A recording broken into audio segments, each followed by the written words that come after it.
Chamo agora, então, para conversar com a gente, a promotora de justiça especializada no enfrentamento à violência doméstica, Valéria Scaranci. Doutora, boa noite, seja bem-vinda ao Fast News. Boa noite, muito obrigada pelo convite. Imagina, a gente que agradece. Bom, doutora, eu começo lhe questionando sobre este caso. A vítima saiu da discoteca em uma ambulância. A câmera na farda do policial gravou acidentalmente o primeiro relato dessa vítima. No hospital colheram sêmen do jogador, enfim, isso mostra como a atuação foi imediata. Então ela tinha provas ali, né? Ela tinha resquícios do crime que tinha acabado de acontecer. E apesar de não ter feito a denúncia, a polícia, a partir de todos esses elementos, começou a investigar. E muitas vezes mulheres demoram, né, para fazer essa denúncia, demoram para procurar um hospital ou mesmo a polícia, e aí com isso muitas provas desaparecem. Como que isso, todos esses elementos deste caso, ajudam no desenvolvimento do caso, doutora? Sim, bom, boa noite a todas e a todos que estão nos assistindo. Bom, o caso Dani Alves traz muitas reflexões. Primeiro, em relação a esse protocolo que foi adotado em relação à vítima, que foi fundamental para que a investigação fosse ágil, ela socorrida e os elementos todos colhidos. Agora, o que essas provas, elas indicam, na verdade, o processo ainda, o procedimento é uma fase de investigação, de apuração.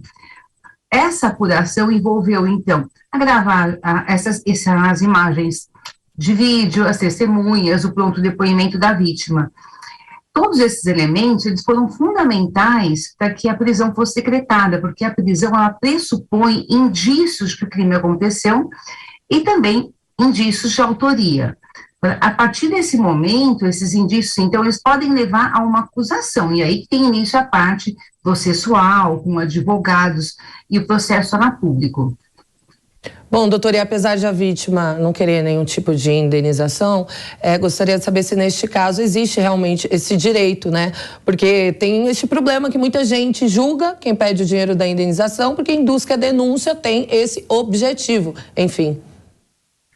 Acho que essa sua pergunta é fundamental, que muitas mulheres que sofrem violência, elas são julgadas, têm sua conduta avaliada, sua fala avaliada, e o pedido de indenização, na verdade, está previsto em lei, tanto na lei espanhola quanto na lei brasileira. Então, se o caso acontecesse por aqui, a vítima teria direito a uma indenização fixada na sentença. E não é o requerimento de uma vítima que vai tornar, então, o seu depoimento suspeito. Aliás, é interessante mencionar que esse protocolo que foi criado em Barcelona e foi de 2018, e ele passou a valer novamente a partir de 2022, ele foi fundamental para essa apuração, e a prefeita de Barcelona disse que quando se tem uma mulher ofendida, uma mulher agredida, não se julga essa mulher, se acolhe essa mulher. Esse aspecto é muito fundamental. A forma como uma mulher é atendida, ouvida, considerada logo após a violência é que determina muitas vezes se ela vai seguir ou não com o registro de boletim de ocorrência, e lá na Espanha se chama a denúncia, essa notícia do fato. E há muitas mulheres também, né, doutora, que não denunciam quando o agressor é uma figura pública, por alguns motivos que a gente sabe bem, como o receio de questionarem, né, não ter um respaldo judicial. Quando estes casos, como o de Daniel Alves, se tornam públicos, de alguma forma ajuda a romper essas barreiras, encorajar possíveis vítimas? Sim, esses casos, eles são fundamentais para construir uma forma de atuação a partir de bons exemplos, mas também para se desconstruir preconceitos, estereótipos. Há uma falsa noção na população, e em geral, de que quem pratica uma violência contra a mulher, uma violência sexual, é aquela pessoa do beco escuro, aquela pessoa que demonstra violência socialmente. Na verdade, em regra, a violência acontece dentro de casa, mas também a violência contra a mulher, normalmente, ela é praticada por homens que socialmente exibem um perfil de bom cidadão. Então, esse caso, ele desconstrói aquela noção de que de que a violência acontece, então, envolvendo pessoas que já têm muitos antecedentes criminais, um perfil voltado ao crime. A violência, ela é sempre uma demonstração de poder quando se trata de uma violência de gênero. Muitas vezes, essa violência de agressão, ameaça, é um padrão que foi sendo aprendido, que foi sendo estimulado por uma sociedade em que há a cultura do estupro, a cultura da violência. Então, esse caso traz, primeiro, bons exemplos de como agir, segundo, uma reflexão sobre o que é violência, para se desconstruir a ideia de que a violência só é praticada por pessoas que têm uma vasta folha de antecedentes. Isso não é verdade. Doutora Elaine Keller faz a pergunta. Doutora, ontem nós tivemos aqui uma entrevista sobre o mesmo tema e nós discutíamos sobre a questão da possibilidade desses atletas virem para o Brasil e ficarem impunes, né? A gente fez aí até uma analogia com o caso do Robinho, né? Que foi condenado, transitou em julgado na Itália, mas está aqui no Brasil sem cumprir a pena, e há a possibilidade aí do próprio Daniel Alves conseguir um recurso, né? E vir para o Brasil. E aí nós discutíamos aqui como fazer com que haja punição, porque o que a gente vem aqui constantemente falando é que o Brasil é o país onde o futebol é o nosso esporte tradicional, os nossos jovens, as nossas crianças, né, se esmeram nesses atletas e, portanto, é muito vergonhoso a gente ver este tipo de situação e não ver uma punição, porque isso reflete um péssimo exemplo aos nossos jovens, né? E aí, nessa seara, a gente falava sobre a possibilidade de, havendo a pena lá fora, eles poderem executar essa pena do Brasil, ou seja, poderem essa pena ser feita no Brasil, ser conduzida pelo Brasil, ou até mesmo responder paralelamente no Brasil pelo mesmo crime. E aí, o especialista que entrevistamos disse que precisaria de uma reforma, um projeto de lei, uma reforma no Congresso do artigo 7º do Código Penal, né? Como é que a senhora vê essa questão aí da punição extraterritorial? Sim. Na verdade, esse processo do Robinho, que acabou muito influenciando até, eu acredito, esse posicionamento do Daniel Alves, porque se tornou mundialmente conhecido que Robinho foi condenado. A sentença do Robinho, ela é definitiva, então uma pena pendente de 9 anos, e o Robinho não pode ser extraditado para cumprir essa pena, porque o Brasil não permite a extradição de pessoas natas, pessoas que nasceram no Brasil. Em princípio, eu não acredito que seja necessário alterar o artigo 7º do Código Penal, porque o artigo 7º permite um processo no Brasil quando a pessoa não foi processada no exterior, quando não existe um processo no exterior. Não haveria sentido, segundo a minha opinião, em se processar 2 vezes a pessoa pelo mesmo fato, mas sim se criar mecanismos para se, então, assegurar o cumprimento da pena, se garantir o cumprimento da pena.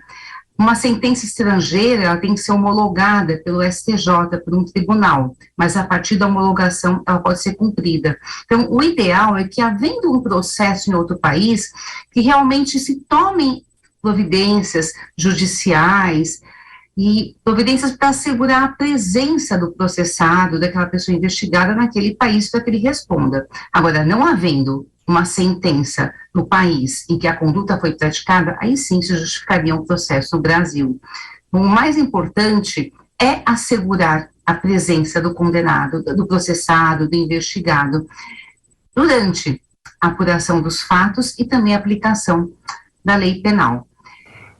A extradição não seria possível mesmo, porque está na Constituição Federal, então só alterando a Constituição Federal.